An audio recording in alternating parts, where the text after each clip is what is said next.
ඔව් අපි පොඩි කාලේ ඉඳන් ආලා තිබුණේ කටුස්සගේ ගෙලේ රත්තරන් බැඳා වගේ. ඔන්නා දැන් අපේ රාජුගේ බෙල් ටිකක් බැඳා අම්මා. රෝස පාට එකක්. තුඩු කෙල්ලට රෝස පාට, තුඩු කෙල්ලට රෝස පාට. ඉන්න කනේ හරියට වීඩියෝ එකක් කරන්න. ඔන්න ඉන්නේ නේ ඕල්මන දුවන්න පනින්න නටන්න ගයන්න අපේ චාචු කැමති. අපේ චාචු කැමති මේක ස්කයියට. මෙයාලට මේක දැම්මේ මේ වීඩියෝ එකට පමණක් බව කරුණාවෙන් සලකන්න. මොකද දැන් අපිත් පූසු වදන නිසා අපි දැන් දන්නවා ඒව දාන එකෙන් තියෙන අවදානම. ඉස්සර නම් මේව දාලා තියෙනකොට හරි කැමති. සුකුරුත්තන් වලට කවුද කැමති? අපිත් කැමති. අපේ පූෂන්ටත් ඒව දාලා ලස්සනට තියෙන මෙන්න මගේ කාපූෂට කාපාට එකක් දාලා තියෙන්නේ.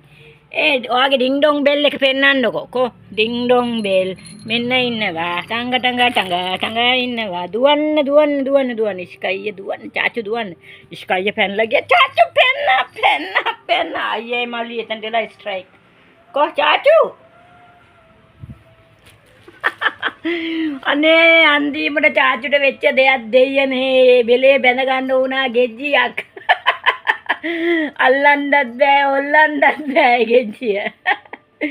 අයියෝ චාචු යන තැන ගෙජ්ජිය චාචුත් එක්ක යනවා. අයියෝ වෙච්ච දෙයක්. අර බලන්න. පළවෙනි වතාවට යාට ඒ වගේ දෙයක් ලැබුණේ. ඉතින් වගේ යාළුවෙක් ගෙනල්ලා දුන්නා. thank you so much. එයාලා පිටරට පූසෝ දන්නේ ගෙවල් ඇතුලේනේ. ඉතින් අනිවාර්යයෙන්ම මේව බඳිනවා. පූස ඉන්න තැන ඔයා ගන්න පුළුවන් නිසා. නමුත් අපි ලංකාවේ ඉතින් එක දේ කරන්න අමාරුයි. නමුත් ඉතින් එයාට චුට්ටක් ආසාවට දාලා තිබ්බා. අනේ ඔව්. ඉතින් so much thank you so much මගේ ළමයිට මේ වගේ ආදරෙන් ඉතල දෙයක් ගෙනලා දෙන එක. හරි සතුටුයි.